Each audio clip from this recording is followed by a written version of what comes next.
Why, hello everybody! Welcome to Friday Nights with FilmNerd, and give me 1 second while I get some background music going. How are y'all doing tonight? Hope everybody's having a good Friday night. Sorry I'm a little bit later than usual, but just some stuff came up on my end.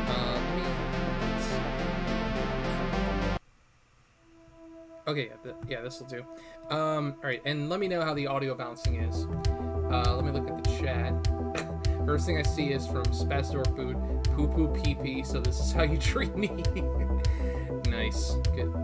Thank you for that. Very insightful. Anyway, so welcome to Friday Nights of Film Nerd number 25. I can't believe we've already gotten this far. 25 streams. Oh, okay, the music's a little too loud. Let me turn it just a bit. Okay, there we go. Yeah, it's just me right now. All right. Well, hopefully we'll get some more people in tonight. But anyway, let me turn that tip figure back on.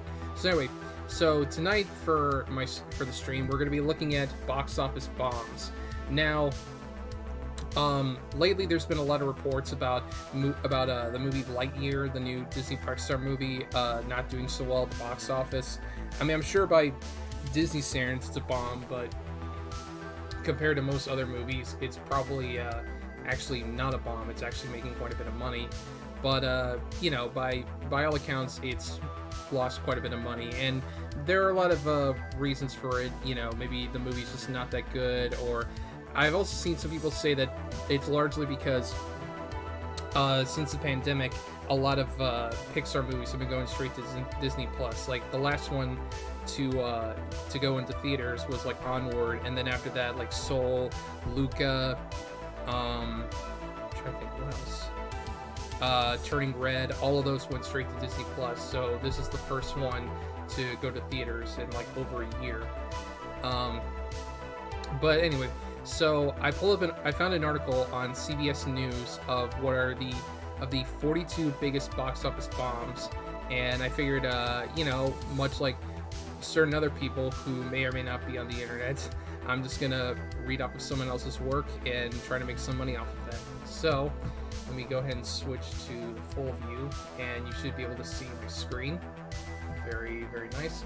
So here we go, the biggest movie flops, the 42 biggest box office bombs, and the first thing we see here is a picture of Disney's Mulan.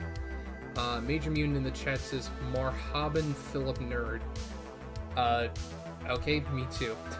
Anyway, so yeah, I guess I can just go ahead and read through all this. Are there still box office bombs in 2021? We can note that Disney's live-action Mulan saw a reported loss of $147 million.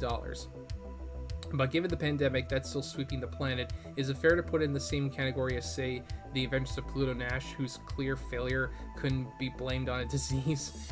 Yeah, I'm sure this list will probably talk about that movie soon enough. That's probably one of the most notorious bombs of all time.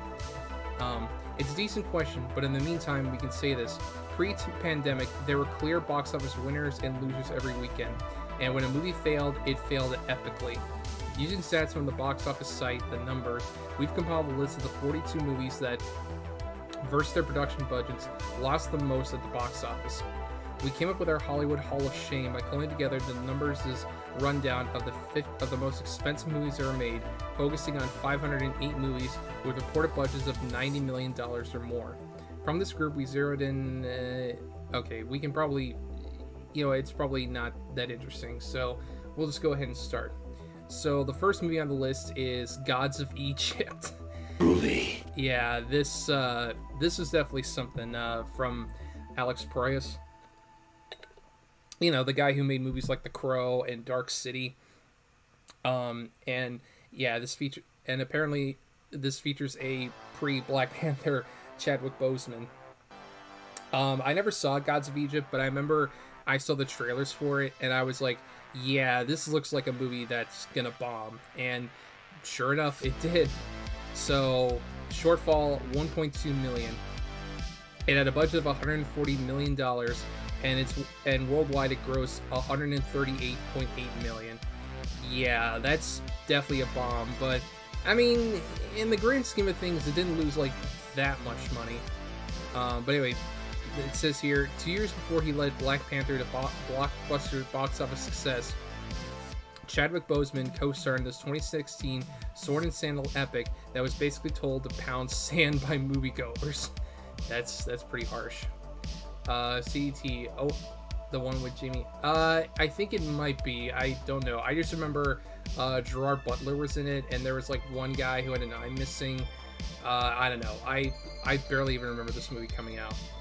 But anyway, so move on to number 41, The Flowers of War, which I've never heard of this movie, which is probably a clear indicator that it didn't do well. On a budget of $100 million, it grossed $98.2 million worldwide. Again, it definitely lost money, but it's not that big of a loss, at least I don't think so. Anyway, it says here, Christian Bale starred in this 2012 Chinese production 70 years before World War II, when Japan invaded China and massacred residents of Nanking. Released with apparent award season ambitions, it failed to rate any Academy Award nominations. That's pretty crazy that a movie in 2012 with Christian Bale did not, like, lost money at the box office.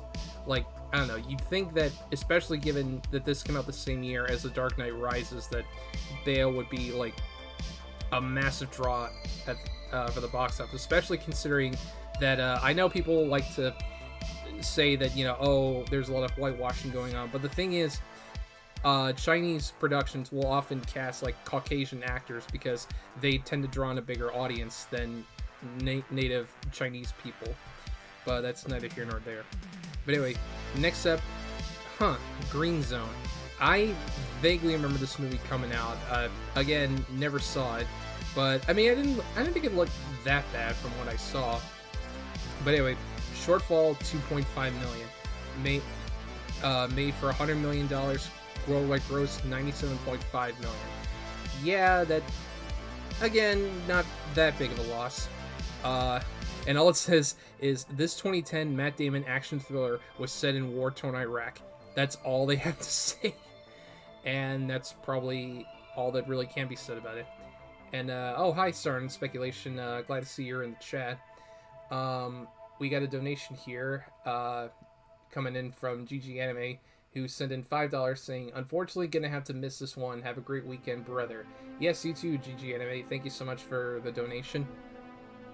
Alright, so we move on to number 39, Bicentennial Man, the Robin Williams robot movie. Now, there's actually kind of a funny story about this one.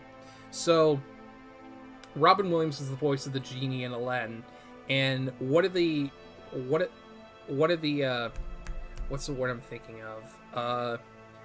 One of the stipulations he had for playing the part was he didn't want to be, like, the main marketing gimmick of the movie. Like, he didn't want Disney to promote it as, you know, Robin Williams as the genie.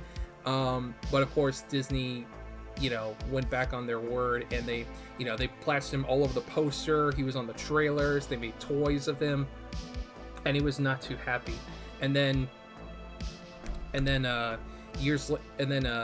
basically after that, he said, you know, fuck you, and left Aladdin, which is why in the first direct-to-video sequel they hired Dan Castellaneta as the genie instead of Robin Williams. But then for the second direct-to-video movie, they basically sent Robin Williams an apology and most likely a dump truck full of money, and basically he came back to voice the genie one more time in that, and then a bunch of educational shorts, and then he made Bicentennial Man, which, yeah, as you can see, did not go over so well. Made for a $90 million budget, grossed $87.4 million.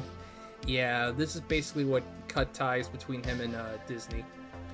Anyway, Robin Williams is just a year removed from one of the biggest hits of his career, Patch Adams, when he starred in this poorly received 1999 movie about a robot who wants to be human. CDT, Batman and Robin was universally panned, but the box office wasn't terrible. Well, I mean, you know what, hang on, I'm actually curious now. I'm gonna look this up. Give me a minute. I'm gonna look up Batman and Robin box office, because, I mean, I'm sure it didn't, like, it still made money, but I mean, obviously it didn't make enough money. You know, it lost enough money that they basically had to can the franchise until Batman Begins years later. Okay, all right, I got it here. I'm pulling it up now. So according to Box Office Mojo, let me zoom in a bit on this. There we go. Okay, on a budget of, god damn it, Where'd it go? Okay, here we go. It had a $125 million budget, and it made back $107 million domestically, and I guess worldwide too. So, yeah, this movie did lose quite a bit of money. I mean, I guess it wasn't a huge flop, but you know, it didn't. Well, I don't know, it's weird because like when I look it up on Google, it says it made $238.2 million, but taking a cursory glance at the other Batman movies, like it looks like it was the lowest grossing of the original franchise. So yeah, I mean, it wasn't like a flop per se, but clearly it didn't make enough for them to justify doing more.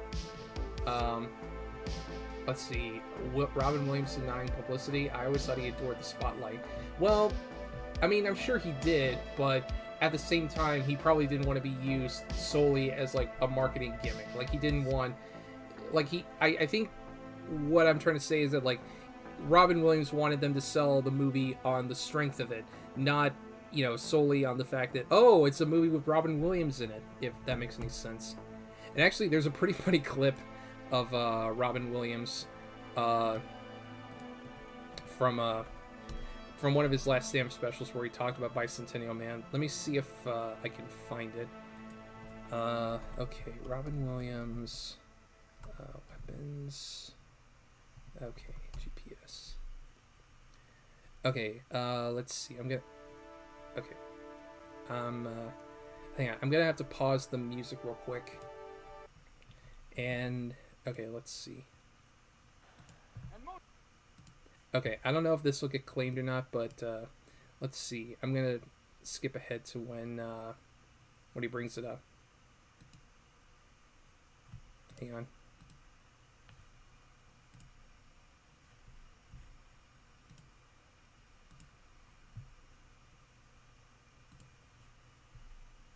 Take a right turn.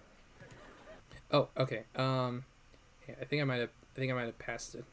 Oh, hang on. This might be it. Not that depressed, really. Oh, okay. All right, never mind. I found it. Okay, I guess we'll just start from the beginning. So let me pull up the zoom. There we go. Got the full display. I'll just enhance this.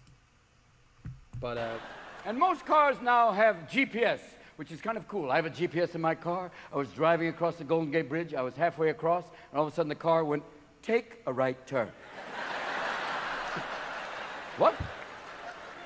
No can do, Hal. Not that depressed, really. And the car went, really, Robin? I saw Bicentennial Man. Shut the fuck up! Yeah, that right there tells you that Robin clearly didn't think too highly of Bicentennial Man. He probably agreed with a lot of other people who said the movie wasn't good. But anyway, back to this. It's called... Alright, anyway. So the next one we got is Ben-Hur from 2016. This is another one I vaguely remember coming out, never saw it. I've seen the original from like the 50s, I think, with Charlton Heston. Great movie, but just seemed kind of weird to me that they would remake it in 2016. Like, I don't know, but it's whatever. Budget $95 million, worldwide gross 91.7. And it says here, Morgan Freeman was one of the stars of this film, which was Hollywood's third and least acclaimed iteration of the chariot racing biblical epic. Oh, there's 3 of them. I only know about the Heston one. It's probably one that came before that, but anyway. Oh, I missed your message, Sadie. I'm sure I'll catch it later. And then, oh, speaking of remakes, the next one we got is the 2004 Stepford Wives with Nicole Kidman. Never saw this one, and I don't think I've even seen the original. Starring speculation, that joke really hits different now. Yeah, that's true. That's very true. But yeah, the Stepford Wives remake. I never saw, like I said, never saw this one. Never saw the original. Actually, no, I think I might have seen parts of this one, and I just thought it looked, okay, I guess. But anyway, so on a budget of $100 million, its worldwide gross was $96.2 million. And it says Nicole Kidman stars in this comic take on the same titled 1970s horror novel, which was previously made into a 1975 cult classic. The film had a troubled production history and lived up to its bad buzz with poor reviews and blah box office. Oh, alright. Well, I believe this one was actually directed by Frank Oz, who also directed the 1986 Little Shop of Horrors. So, I don't know. I'm actually curious now about its.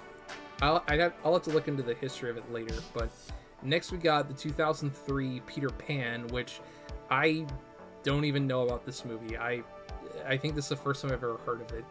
But anyway, so on a budget of $100 million, it only made back 95.3 worldwide. And it says, this film was another failed attempt to mine a familiar property for more box office gold. This live-action version of the beloved J.M. Barrie tale stars Jason Isaacs as the dastardly Captain Hook. Alright, well, I don't have much more to say. I never saw this one, so we'll move on. And then next we got the 2010 Wolfman. Now, I actually remember seeing this in the theater.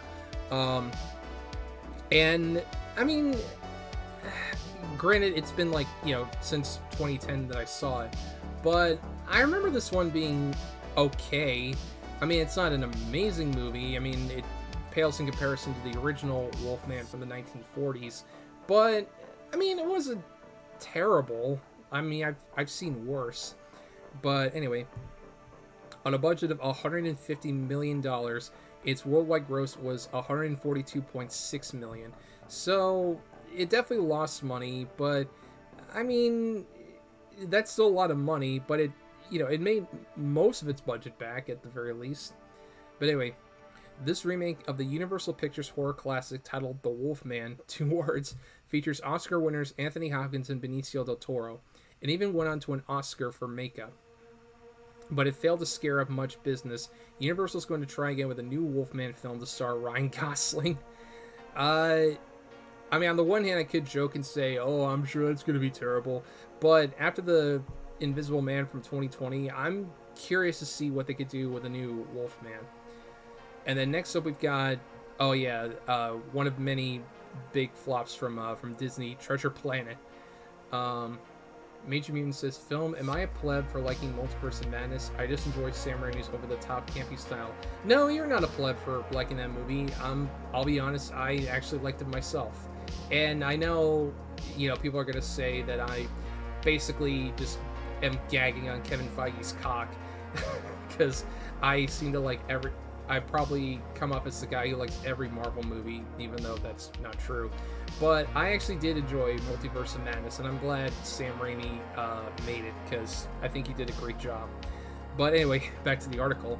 So, Treasure Planet, $100 million budget, its worldwide gross was $91.8 million. Now, from what I understand, this movie actually was kind of a passion project for the people who made it. Like, the guy, I think it was made by Howard and Musker. I'm probably getting the names wrong, but they were like 2 big guys at Disney Animation, and they really wanted to make this movie. But Michael Eisner, it was either Eisner or Jeffrey Katzenberg, one of the two, basically said, I don't know about this one, but hey, maybe if you make this movie for us, then we might consider doing this. So then they made movies like The Little Mermaid, Aladdin, Hercules, and all those were pretty big hits. So then Disney was like, okay, we'll let you make this movie. And unfortunately, it didn't pay off in the end. But anyway, this 2002 animated film, starring the voice of Joseph Gordon-Levitt, is an intergalactic take on the Robert Louis Stevenson tale Treasure Island, but it failed to blast off at the box office. Though I think the movie actually did make its money back. I mean, not its money back, but I think it did go on to be a cult film. Like, I know plenty of people who actually have come to really love Treasure Planet.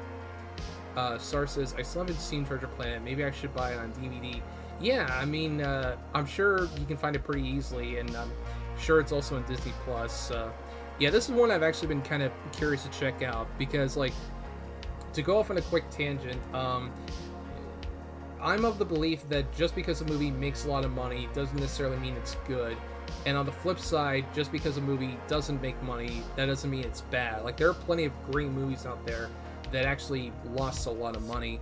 But on the flip side, there are plenty of awful movies that made their money back.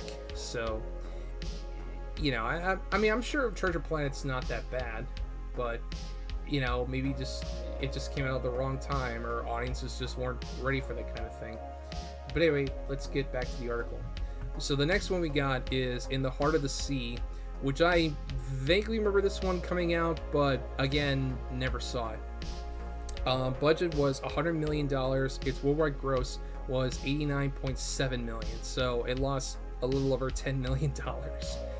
It says here, oh, that's okay. I recognize Chris Hemsworth, but then I saw him and I'm like, who is that guy? And holy shit, it's Tom Holland.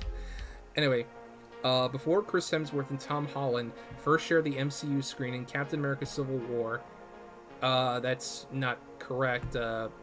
Chris Hemsworth wasn't in that movie. They hit rough waters in this 2015 epic from director Ron Howard. Audiences and critics were cool to the drama about the real-life adventure that supposedly inspired the whaling novel Moby Dick. Yeah, like I said, I vaguely remember this coming out, but it just sort of came and went, honestly. Disney Plus is too much of a monetary commitment right now. Well, maybe not that bad, but I'm kind of cheap. No, yeah, you're that's fair, Star. I get you on that. But anyway, the next one we got is The Chronicles of Riddick. Now, I've actually seen all the Riddick movies, and I mean, Chronicles does get a bad rap, but I mean, obviously I prefer Pitch Black and even the 2013 Riddick over Chronicles, but I don't know, Chronicles is not that bad. I just think its biggest problem is that they went with a PG-13 rating rather than an R. But for what it is, I enjoyed it. Anyway, so on a budget of $120 million, its worldwide gross was $107.2 million, so it lost $12.8 million. Anyway, this 2004 sci-fi action film is the second installment in Vin Diesel's Riddick franchise. And while it grossed more money than its 2000 predecessor, it wasn't close to being the earlier film's box office equal. The $23 million Pitch Black more than doubled its budget at the worldwide box office. Chronicles of Riddick didn't. Yeah, it... And then next we got Robin Hood. Now this one I remember coming out, because I remember back in 2018, I saw the trailer for this all the time, and I don't know, it just... Even with Taron Egerton and Jamie Foxx, this movie just looked really dull and really uninteresting, kind of like my streams. But yeah, it's honestly no surprise to me that this movie lost almost $14 million. Budget was $99 million, worldwide gross $85.2. Once again, a reliable film property of the 20th century failed to generate box office success in the 21st century. This take on the oft-told Robin Hood tale stars Taron Egerton and Jamie Foxx. Yeah, like I said, this is one I could kind of tell, much like Gods of Egypt, I could tell this was going to be a flop. But then the next one we got is Mortal Engines. This one I vaguely remember coming out, but I never saw it, and I don't really know anybody who did see it. At least, not to my knowledge. But anyway, budget was $100 million, worldwide gross $85.3. This 2018 fantasy adventure featuring Jiha is based on the young adult novel of the same name. It proved to be a rare box office fail for screenwriters/producers Peter Jackson, Fran Walsh, and Philippa Boyens, the team behind the live-action Lord of the Rings and Hobbit trilogies. Wow. Oh, and here we go. Number 29, Catwoman. I've already talked about this one in my bad comic book movies stream, so I won't go over this one too much. But yeah, this lost quite a bit of money. $100 million budget, grossed about 82.1. Halle Berry broke barriers, but also bombed out with a Razzie for her star turn as the titular anti-hero in this film. Released in 2004, 1 year before Christopher Nolan's Batman Begins, Catwoman would essentially represent the end of an unclaimed era for DC Comics films. Yeah. Then number 28, we got Ali with Will Smith. I've heard of this movie. I never saw it. But I mean, I'm sure it's not bad. It's just, I don't know, I never really had much of a desire to watch it. Anyway, budget $109 million, grossed $87.7 million. Will Smith would earn his first career Oscar nomination for his performance as boxer Muhammad Ali in his 2001 biopic, but the film performed only modestly at the North American box office and grossed less than $30 million internationally per the numbers. Yikes, that's not good. And then, oh yeah, this is another one I knew about, 47 Ronin with Keanu Reeves. Yeah, I'm trying to remember. This one came out in, I believe, like 2014, 2013. And I don't know if I ever saw a trailer for this one, but this is another one I remember hearing about, but it just sort of like came and went, honestly. But this one had a budget of $175 million, grossed $151.72 million. Keanu Reeves starred in this 2013 fantasy samurai film that was killed by critics and ignored by moviegoers. I mean, yeah, I barely even knew it came out. And then next we got Sahara from 2005, I think. Yeah, this is one that I've heard is supposed to be like one of the biggest bombs of all time. Budget was $145 million, and worldwide gross was $121.7 million. Some films are flops, and some flops are disasters. Sahara, which stars Matthew McConaughey and Penelope Cruz, was supposed to launch a new adventure franchise based on author Clive Cussler's Dirk Pitt series. But the biggest thing it generated was a protracted legal battle between Cussler and the company behind the 2005 film. Yeah, this is one that I believe has been considered like one of the most legendary bomb flops of all time. Starring speculation, I didn't know Ali flopped. I didn't watch it, but you know how people love their celebrity biopics. Yeah, I know, it is kind of surprising that it didn't do so well. But again, maybe just bad timing or poor marketing. And the next we got, it doesn't say it on here, but the full title is actually K-19 The Widowmaker. Made for $90 million budget, grossed 65.7. Ouch.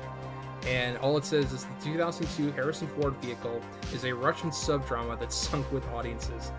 Yeah, it seems like it. And then, oh boy. Yep, we got Cats. Yeah, I knew this was gonna come. So, budget $100 million, gross $75.5 million. Yeah, I'm surprised it made that much back. Anyway, the claws were out for this 2019 musical as soon as it dropped its trailer. Where once Cats won Tonys and the devotion of theatergoers, now it merely puzzled the Twitterverse, which recoiled at the movie's CGI-enhanced cat outfits. Despite a diverse cast that ranged from newcomer Francesca Hayward to Idris Elba and Judi Dench, the film came and went during its award season release without much of a meow. Yeah, and I kind of talked a little bit about this in my Oscars stream, so you can go ahead and check that one out. And then next we got Speed Racer from the Wachowski sisters, I guess. Again, I vaguely remember this movie coming out, but I never saw it. Again, just one of those... That's the thing with a lot of these movies on this list. A lot of them are just ones that, for me anyway, just sort of like came and went. And I just never really saw them. But anyway, $120 million budget, gross was $93.39 million. Despite being based on the beloved Generation X era cartoon series of the same name, and boasting the filmmaking team behind the Matrix franchise, Speed Racer never got out of first gear with audiences, at least not at first. The film, starring Emile Hirsch, is now regarded as a cult classic. Yeah, I've heard some people kind of come to this movie's defense, but I can't really speak on it because I never saw it. But it's kind of amazing to me that the Wachowskis like still found work, because everything other than the Matrix that they made was a flop. Like Speed Racer was a flop, Cloud Atlas was a flop, Jupiter Ascending was a flop. I mean, hell, even the new Matrix movie was a flop. So I don't really understand how they keep getting work if all their movies just bomb one after another. But who knows. And then next we got the 2011 Conan the Barbarian with a pre-Aquaman Jason Momoa. Budget $90 million, worldwide gross $63.36 million. Before he reigned as Arthur Curry in Aquaman, Jason Momoa tried but failed in this film to bring new box office life to Robert E. Howard's classic warrior character, first brought to the screen by Arnold Schwarzenegger. Yeah, that kind of leads me to one thing about remakes and reboots that I think I brought this up in the one stream I did with Maddie Cake. That one of the biggest thing that always bothers me about remakes and reboots, like even ones that are good, but what always bothers me is whenever you talk about the movie, you always have to specify which version you're talking about. Like, you know, for instance, my favorite horror film is the original Evil Dead. You know, whereas if I just said the Evil Dead, people would be like, "Oh, do you mean the original or the remake?" But with Conan the Barbarian, I don't think I'll ever have to run into that problem. Major Mutant says, not necessarily. The main V for Vendetta, right? That was damn good. That didn't flop. No, I mean, the Wachowskis produced it, but they didn't actually direct it. It was made by somebody else. But, I mean, that was a project they were involved in, but, again, I mean, I don't know, like I said, that wasn't really a movie that they made, but they were behind it, so, but I guess, again, like, I don't even know what I'm saying, but anyway, let's get back to the list, and I'm sure this next one's going to surprise quite a bit of people. It certainly surprised me, but the next one is The Road to El Dorado. Now, this is one I'm sure a lot of people from my generation can remember seeing as kids, and honestly, I never knew this was a flop. But then again, I saw it like on video, so maybe that explains it. But the budget for it was $95 million, and worldwide it grossed $65.7 million. And it says, a cartoon-styled Elton John appears as the narrator in this animated tale about the search for the fabled city of gold. The real Elton John helped compose songs of the film. Neither version of the pop star was able to bring the Midas touch to this 2000 misfire from DreamWorks. Yeah, I think this is one of a couple movies that led to DreamWorks ditching 2D animation and moving on to 3D animation. But anyway, and then next we got the Land of the Lost with Will Ferrell. Yeah, this is one I remember coming out. I think I saw the trailer for it, and I immediately just said no to it because I'm not the biggest Will Ferrell fan. I'm just not a fan of his shtick of just like yelling and screaming about nonsense. It's just aggravating. I mean, I like him better than Will Ferrell, but that's not saying too much. I don't know. And also, like, I was never a fan of the I never watched the show, so I can't really comment on how accurate the movie is to the show, but I've heard people who are fans of the show say that the movie is basically an abomination. So I guess that should explain everything. But yeah, let me go back to the zoom in screen. Maybe it was a flop. They got a video rental. Yeah, that's probably true. Star. That's a good point about Road to El Dorado. But anyway, Land of the Lost, $100 million budget, grossed $69.5 million. And it says, Will Ferrell stars in this big-budget comedy take on the less pricey 1970s children's series of the same name. Despite the presence of Ferrell and CGI dinosaurs, the movie was declared 2009's first bomb of the summer. Ouch. And then next we got Deepwater Horizon. Now, this one I actually do remember coming out, and I actually wanted to see this one because I heard this one was actually pretty good. So it's kind of a shame and it didn't do so well. It had a budget of $156 million, grossed $122.6 million. Yeah, so it lost $33 million. That's not good. This 2016 Mark Wahlberg movie dramatizes the oil rig disaster that killed 11 and caused what Smithsonian says recognized as the worst oil spill in U.S. history. Despite the high stakes, the film underperformed at the box office, though it did go on to earn 2 Oscar nominations. So again, this kind of proves the point I made earlier, that just because a movie doesn't make its money back doesn't necessarily mean it's bad. Like, there are plenty of good movies out there that have lost money, and this clearly is one of them. So the next we got another Disney bomb, Home on the Range. This is one I vaguely remember coming out. I never saw it, and I don't know, maybe I was just too old for it at the time, but it just really did not look that interesting to me. But anyway, on a budget of $110 million, its worldwide gross was $76.5 million. Ouch.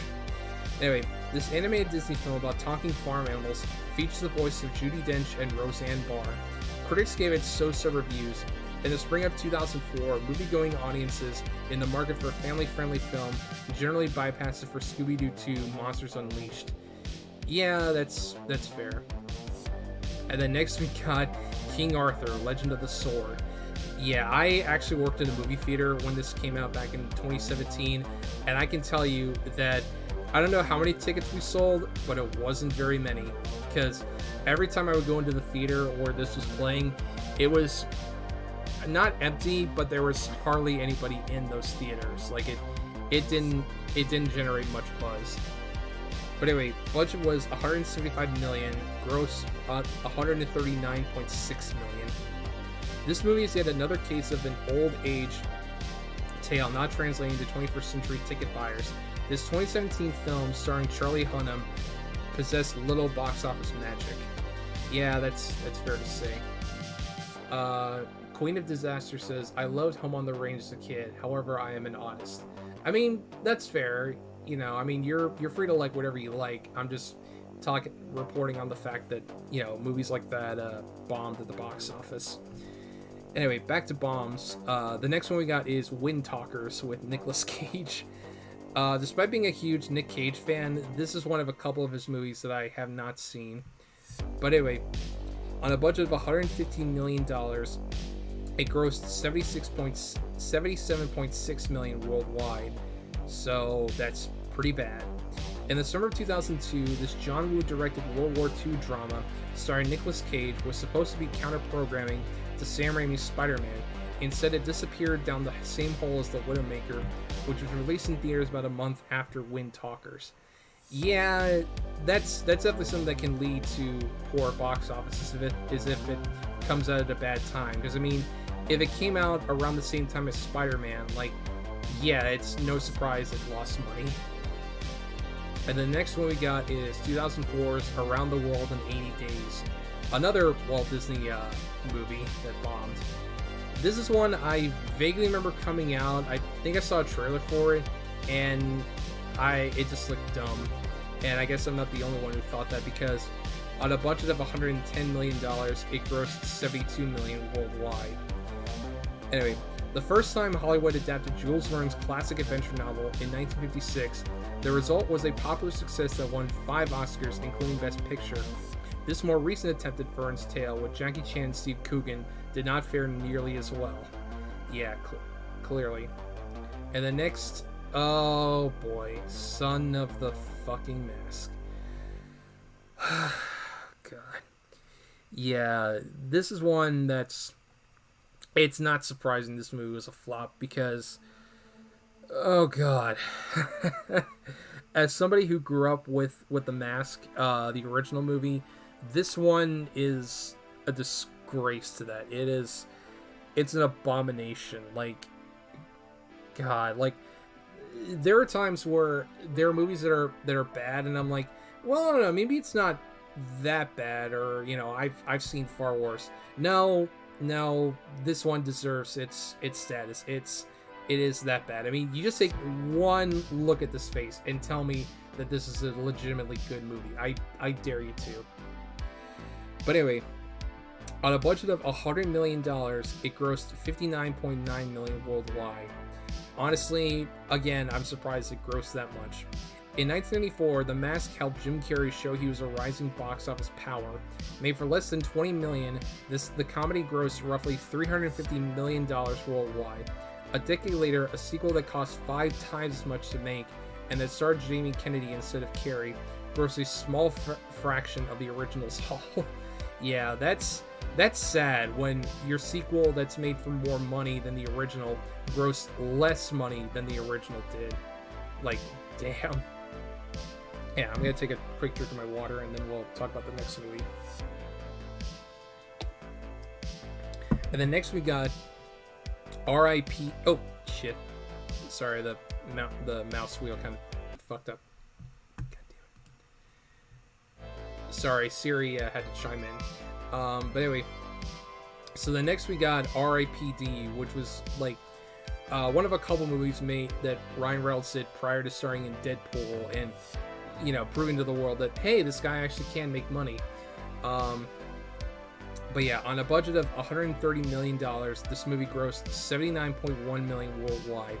I remember actually when this movie came out, and I saw the trailers for it, and I don't know, it just looked kind of average. Like, Jeff Bridges was doing the Rooster Cogburn thing from True Grit again, and I don't know, like, this is at a point where a bunch of people, myself included, were kind of hating on Ryan Reynolds, because this is around the same time he was in the Green Lantern movie, which I'm sure that'll be on the list because that movie was also a pretty big flop. But I don't know, I never saw it, and apparently not a lot of people did. But anyway, so 2 years after Green Lantern failed to light up the box office as expected, Ryan Reynolds fired even more blanks with another comic book adaptation. R.I.P.D. barely made a dent in its first weekend in domestic release and went downhill from there. So then next we got Final Fantasy: The Spirits Within. Yeah, there's like whole other videos on YouTube documenting the troubled production this movie went through, and I'll admit I'm not a huge fan of the games. Like Hot Tower says, wasn't the comic way more darker than the film? If you're talking about the Mask, yeah, the original Mask comic book was actually much darker. It was borderline a horror film, which is what the studio behind it, New Line Cinema, wanted it to be. But when they hired Chuck Russell, he wanted to make the movie more of a comedy with like film noir elements to it, and they initially balked at it, but then they relented and let him make it the way he wanted it to, and turns out he made a really good movie. And honestly, I'm sure they're probably gonna look to doing a remake at some point, and if they do, I really hope that they adapt the comic and not just try to recreate the original, because it's not gonna work if they just try to recreate the original. But anyway, enough of my rambling. Let me turn that back on. Okay. Oh, wait. Okay, I don't know why the chat box is hidden, but anyway. So yeah, Final Fantasy Spirits Within. $137 million budget, grossed $85.1 million worldwide. And it says, this 2001 film, based on the Final Fantasy video game series, made headlines as the first motion capture animated feature film. It didn't, however, capture much interest at the box office. Yep. And then next we got Stealth, which, yeah, this is another one of those, like, legendary flops that, like, everybody talks about. Budget was $138 million, worldwide gross $76.4 million. Ouch. That's, $61.6 million lost. Damn. Anyway, Jessica Biel and Josh Lucas star in this military action movie that disappeared in the summer of 2005, while Star Wars Episode 3: Revenge of the Sith dominated the box office. Yeah, again, a victim of poor timing. Plus, I think this movie also features Jamie Foxx, and it's like, this is like right after he won the Oscar for Rey, so it's kind of funny he went from that to being in this. But anyway, then next we got The 13th Warrior with Antonio Banderas, which I don't really know that much about. But, so on a budget of $125 million, its worldwide gross was $61.7 million. Damn. Anyway, this 1999 Antonio Banderas action movie is based on a Michael Crichton novel, but unlike Jurassic Park, this adaptation was not a blockbuster. Yeah, clearly. And then next we got Monster Trucks. I remember when this movie came out, I saw the trailers for it, and I'm like, well, this looks fucking stupid. And apparently it actually was fucking stupid, because on a budget of $125 million, its worldwide gross was $61.6 million. And Monster Trucks is a 2016 action comedy that's about a monster that lives in a truck, hence the title. Spoiler alert, it didn't scare up much business. Yeah, clearly, because, like I said again, apparently a lot of people also thought it looked fucking stupid. And then next we got The Alamo from 2004, which on a budget of $92 million, its worldwide gross was $23.9. Oh, wow, that's a pretty big loss. Anyway, this historical action film starring Patrick Wilson and Jason Patric went down without much of a fight at the box office. The John Wayne produced version of The Alamo, conversely, was one of the top 10 grossing films in 1960 and was nominated for 7 Academy Awards, including Best Picture. Damn, that's pretty bad. It starts as, I fucking forgot about monster trucks. Yeah, I think a lot of people forgot about that movie. Anyway, and the next we got, here's another notorious bomb, The Nutcracker in 3D. Made at a budget of $90 million, its worldwide gross was $20.5. It lost $69.5 million. And then its description reads, though a box office bust, this 2010 take on the classic holiday ballet actually did better with moviegoers than it did with critics. And that's because some people bought tickets, but judging by its 0% rating on Rotten Tomatoes, no reviewers liked it. Yeah, I think Roger Ebert was one of the many critics who starts this Monster Truck seems like some dumb premise that would have been loved in the 80s. So yeah, probably. Like, I could see Monster Trucks being like a pretty decent like 80s cartoon, like alongside Inhumanoids or something. But actually, real quick, let me pull up with the Nutcracker in 3D. I know Roger Ebert like hated Nutcracker in 3D.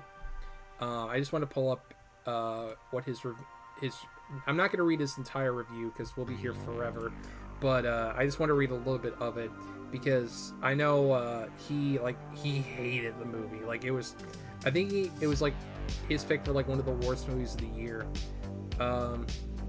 Okay, here's what he gave it 1 out of 4 stars, and he said, from what dark night of the soul emerged the wretched idea for the Nutcracker in 3D, and he went on to claim it as, quote, one of those rare holiday movies that may send children screaming under their seats. Yeah, because I think it didn't it have like weird Nazi imagery and shit like that? And under accolades in Metacritic's Best and Worst Films of 2010, it won the award for Worst Limited Release Film of 2010, and at the Golden Raspberries it was nominated for Worst Eye-Gouging Misuse of 3D. Like, damn, that's pretty bad. And this is pretty funny. Entertainment Weekly reviewer Lisa Schwartzbaum gave it its only positive review from a professional film critic, awarding it a B+ and remarking, "Attention, university film clubs, here's your cult-ready midnight movie programming." I mean, yeah, I can see that. Like, it definitely seems like the kind of movie that would probably play well at late night showings, just from how bizarre it is. And then next we got How Do You Know, which I vaguely remember this movie coming out. I worked at a movie theater at the time, and I don't really know anybody who saw it, at least not that I can remember. But I think this was actually the last movie that Jack Nicholson was in before he retired, so what a way to go. But anyway, on a budget of $120 million, which I'm guessing that's probably due to the cast, because you got like Paul Rudd, Reese Witherspoon, and Owen Wilson in the movie. But on that kind of budget, its worldwide gross was $49.6 million. And it says, this big budget comedy about the romantic woes of an elite softball player lined up an all-star cast, including Reese Witherspoon, Paul Rudd, and Jack Nicholson, but it experienced financial woes in the box office. Yeah, clearly. But then next we got, oh yeah, this is probably one of the most notorious box office bombs of all time, Cutthroat Island, with Gina Davis, Matthew Modine, and Frank Lynch. Oh. Yeah.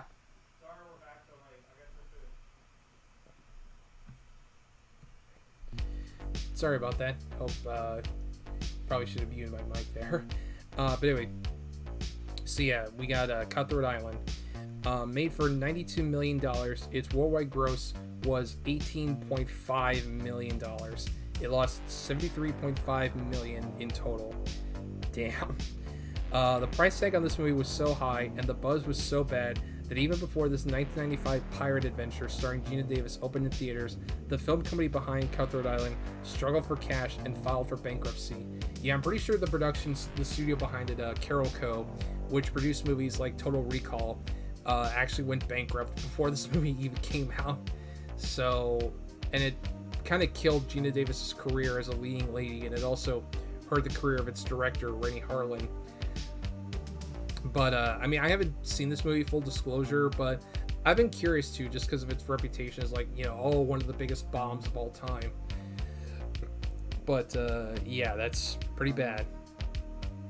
And then next we got something called The Promise, which I don't think I've ever heard of this movie. But budget $90 million, worldwide gross $10.6 million. Oh wow, that's damn. Let's see. A big budget indie movie starring Oscar Isaac and set against the backdrop of the Armenian genocide. The Promise struggled to find a U.S. distributor, partly because of geopolitics. Producer Eric Ezraelian told a Hollywood Reporter, "It became clear that the government of Turkey was going to have an influence on this movie. Turkey denies the deaths of an estimated 1.5 million Armenians during World War I were genocide." Okay, I think I remember this movie now. Like, I think we might have screened this at a movie theater I worked at, but I didn't even remember this movie. I had completely forgotten about it. Jesus. And then, oh, here we go. The Adventures of Pluto Nash. Yeah, again, probably one of the most notorious box office bombs of all time. On a budget of $100 million, the movie grossed $7.1 million. Yeah, that's pretty bad. Eddie Murphy had his share of hits and misses, but none of his misses has come up as lopsided as the box office as his 2002 outer space comedy. Yeah, I think this movie actually like sat on the shelf for like 2 years before it finally came out, and I think the script for it was like floating around since like the 80s or something like that. But yeah, this is clearly a case of like a movie that was almost destined to fail. Yeah. What are you doing? Hang on, what's...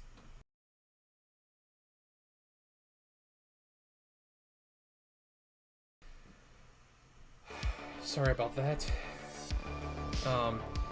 Anyway, Pluto Nash here. But Pluto Nash did actually lead to, at the very least, one of the best sketches on Robot Chicken, so that's in the very least. But yeah, that's pretty much...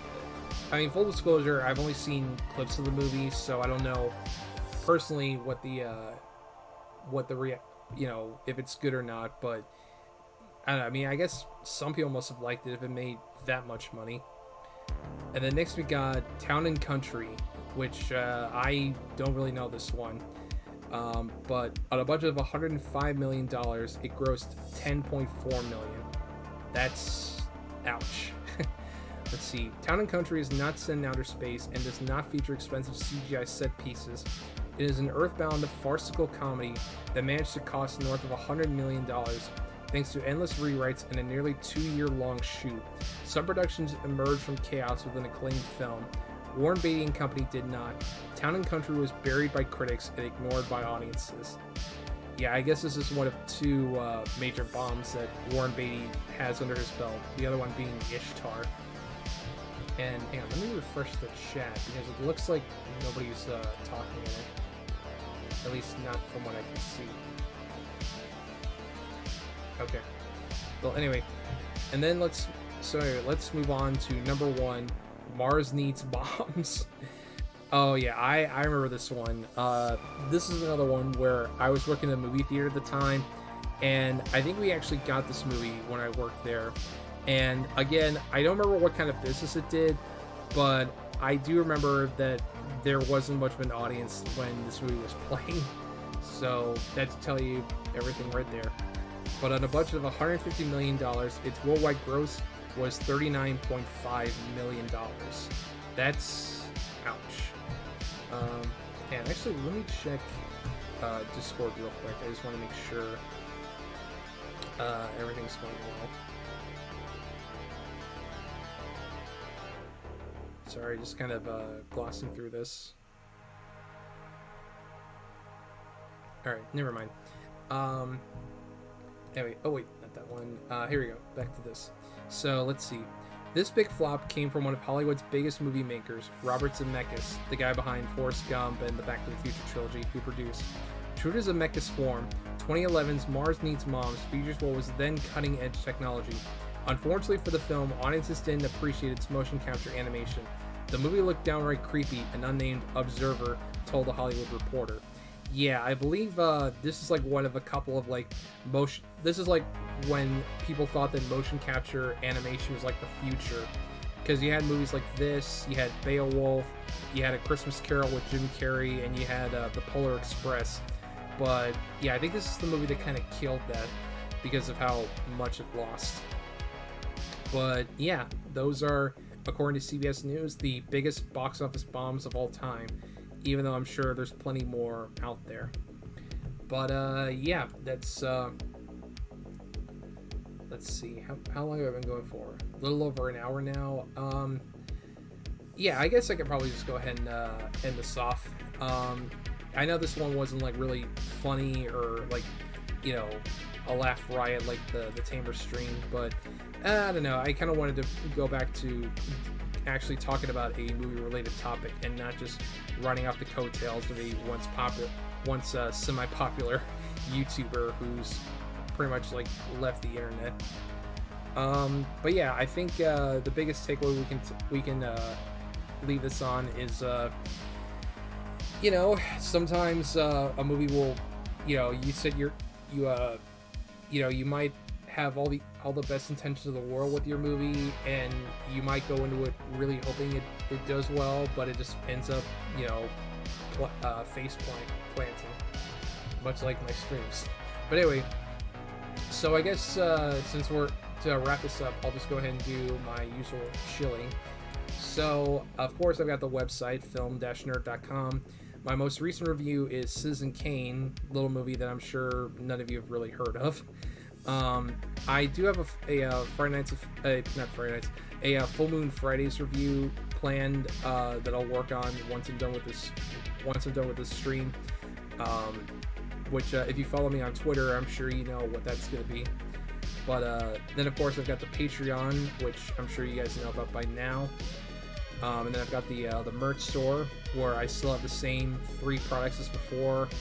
And I'm sure one of these days I'll probably work on some more merch ideas, because I do have some ideas in mind, but I'm not sure yet.